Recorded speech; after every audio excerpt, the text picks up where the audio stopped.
¿Cómo están, amigos de Olvin Osorio Presenta? Tengo el honor en esta ocasión de estar en la oficina de la doctora Angelica Rivera.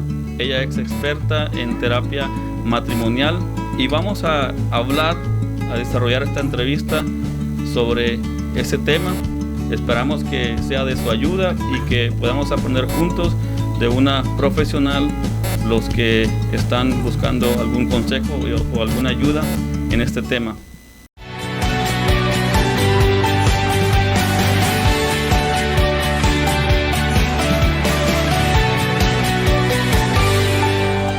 Doctora Rivera, gracias por tenerme acá. Es un placer para mí poder conocerle y aprender juntos de usted. La primera pregunta que vamos a hacer es que, de acuerdo con la página web marriage.com, que es una página en inglés, dice que la razón más común en los Estados Unidos para divorcio es la infidelidad, es el ser infiel. ¿Qué es lo que lleva a la gente casada, en este caso, a buscar otras alternativas o otras personas y dejar la persona que tienen en su casa? Yes, that's a good question.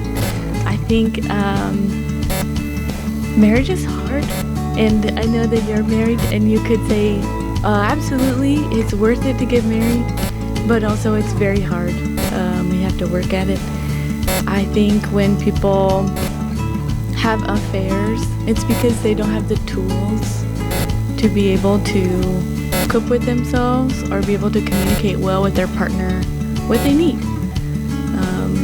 In marriage, you have to be able to rely on your partner, depend on your partner for giving you what you need that you can't get yourself, because you can't control other people, what they do. You can only request. And for married couples, I come from like attachment theory, and it says essentially when you're a kid, you learn how to relate to yourself, your needs, if your voice matters, by receiving feedback from your parents. And so if you're a kid and you're a baby, you cry, and your parents come to you and they pick you up, they look you in the eye, they're touching you, they're trying to rock you, they're trying to soothe you, they're letting you know, oh, your voice matters, what you need matters. And from then on you learn, okay, well, I do need something, I'm hungry, I need a diaper change, I'm overtired, I'm sleepy, my parents are gonna come.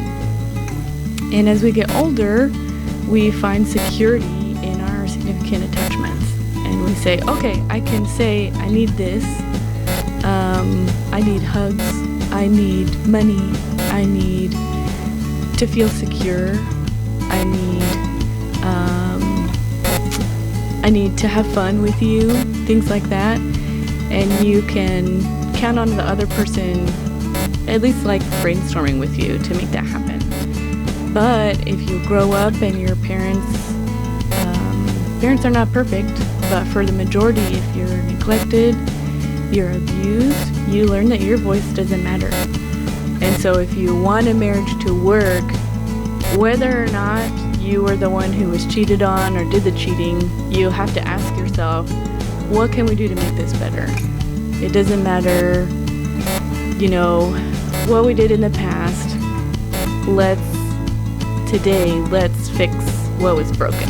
La segunda pregunta es, a lo mejor tenemos un amigo, un conocido que está pasando por esta situación, su esposo o su esposa le fue infiel. Entonces, ¿cómo nosotros le damos consejos o cómo ayudar? ¿Qué le digo a un amigo o una amiga a la cual su esposa le fue infiel? Yeah, it's good to be a friend to that person. Upon hearing information that you've been cheated on, the person is going to go into like a crisis. They're going to feel real physical symptoms of betrayal trauma, and that's when whenever you feel in danger, your fight or flight turns on. Whenever you hear news that you've been cheated on, the same part of your brain turns on. And so if you can be there to say, hey, I know this is hard, this is surprising, how can I support you? And it may be that you're sitting while they process to you. It may be that you help them with their next steps. You know, maybe you drive them to their parents' house, or you help them find a good counselor. Whenever you go through crisis, it can feel like you're the only one going through hard times. Vamos a la tercera pregunta y vamos a decir, metafóricamente, vamos a poner un ejemplo. Vamos a decir que yo tengo unos vecinos que viven a la casa de al lado y hemos compartido con esos vecinos, mi esposa y yo, por muchos años. Hemos compartido cumpleaños de sus hijos, de nuestros hijos, y de repente nos damos cuenta de que están en un problema familiar y que posiblemente se van a divorciar. ¿Cómo nosotros, en este caso mi esposa y yo, podemos ayudar a estos vecinos que los conocemos de muchos años y sabemos que ellos son buenas personas, que quizás todavía se aman, pero no queremos sonar como entrometidos en su relación, pero tampoco los queremos dejar solos? ¿Cuál sería la mejor forma de ayudarlos a ellos? Yeah, I think you could still offer support. Divorce, the crisis of a marriage, is something that has a lot of layers, and it's not something you wake up one day and you say, I'm gonna get a divorce. And it can feel really confusing. It can feel like you're spiraling, and you know, if it can't be fixed, then what? And I think the best thing you can do is say, hey, I know this is hard. I'm not judging you. I want to support you how I can. And so I'm here to talk through things if you want, or if you want to offer like a meal so the couple can devote their time to investing in each other. Espero que estén disfrutando la entrevista como la estoy disfrutando yo. La próxima pregunta es sobre cuáles serían sus recomendaciones desde el punto de vista profesional para mantener un matrimonio saludable, fuerte, en este tiempo donde de repente se ha vuelto difícil mantener un matrimonio estable. I'm thinking of three things: humility, curiosity, and the ability to ask yourself questions. So if you have humility, you're not going to say, I'm better than you, or even the opposite, where you're better than me, but where we both have value. And that means too, if I do something wrong to you, then I'm okay with apologizing, because our value is the same no matter what we do. Humility, curiosity, where you ask yourself, oh, I wonder why I do that, or I wonder why they do that. And then the third, being able to ask yourself those questions and really figure out the root of what makes you frustrated. If you and your spouse you do dishes differently, you know, one person likes to use the dishwasher, the other person likes to hand wash, and there's That's our case. I don't use the dishwasher. I do it like on the sink. My wife does it. She uses the dishwasher. Yeah. So yeah, it happens. That's our case. Well, you have to ask, you know, maybe there's something really satisfying about using my hands, and maybe that's how I'm made, and I really love that. And I can monitor how dirty the dishes are, so I can see after, oh, I put it in the rack, it's still dirty, let me clean it some more. But maybe for her, she's thinking about the satisfaction of, oh, I did this quick, and I trust my dishwasher, so I don't have to redo this.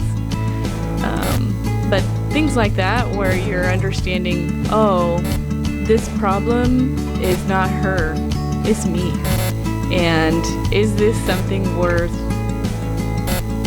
fighting about? I would think a little bit of communication and self-awareness. It sounds like when times are good, maybe you don't think of the other person as much, because when you're suffering together, you think, oh, I'm feeling bad, you're feeling bad. Mm-hmm. We're together in this, and it's easy to see that. Yeah, how can I help you? Because, oh, I found this thing to help me. And maybe if we're a little bit more comfortable, we start relying on ourselves more, and we don't depend on our partner anymore. And then you say, well, if I can do it on my own, I don't have to change. Hay casos donde las parejas se casaron enamoradas, se casaron ilusionadas, y ninguno de los dos se percató de poner las reglas o los roles en la casa, y al principio estuvo todo bien, no hubo ningún problema, estaban enamorados, todo era color de rosa, pero llega un momento donde las responsabilidades se aumentan, la renta de repente sube, vienen los niños, los gastos de la casa o cualquier situación por sentido común, pero esta pareja no tuvo los roles definidos desde el principio. Entonces hay un punto en el matrimonio donde toca asumir cada uno ese rol, pero como no estuvo desde el principio, hay como un descontrol. Entonces, desde el punto de vista terapéutico, ¿cómo se repara un matrimonio en esa situación? Yeah, I think that so marriages, just like in your question, people change over time. Mm-hmm. I heard a statistic, people change every 3 months. Okay. And so it makes sense that your marriage would hopefully change. For good, right? Yeah, for good, hopefully. So it makes sense too, if you both are changing, that your marriage would change and dynamics are changing. And so change is okay, but if you're finding something isn't working, there's a need that's not getting met, I would recommend vulnerability. Just like in attachment theory we talked about, you are secure, your voice matters, you can go to the other person with confidence, knowing that they're going to hear you, meet your needs, and say, hey, how we're doing things isn't working, it affects me in these ways, how can we come up with a better way to do this? And you both invest in the plan. I think in most situations, if both people feel like they're investing, both people are going to move forward. But if only one person is making the decisions, then only that person is going to follow through with that plan. Yeah, and in that situation, I would say there needs to be more love, more attention, and more compassion, because it sounds like it's a really, like a place that they feel stuck. Mm-hmm. And you can be a support to your partner and say, yeah, wow, I see you're having a really hard time with this. Can you help me understand what's going on for you? Are you scared? Do you feel like you don't have the tools to do this? Let's figure this out together. Una de las partes difíciles, y voy a manejar un poco esto del tono personal, es el abuso físico. Y al menos desde el punto de vista personal, el abuso no tiene que ser permitido de ningún lado. El abuso tiene que ser erradicado, eliminado de todo matrimonio. Pero sabemos que hay gente que pasa por abuso y que incluso lo permite. Mi pregunta es, ¿cómo ayudamos o qué hacemos para ayudar a una persona que sufrió el abuso físico, ya dejó a la persona, ya dejó atrás a la persona que le hacía daño, ya está en la salida de la meta, en la salida de la carrera para comenzar una nueva historia, pero está luchando con lo que pasó antes? ¿Cómo le ayudamos a esa persona a correr esa nueva carrera con éxito?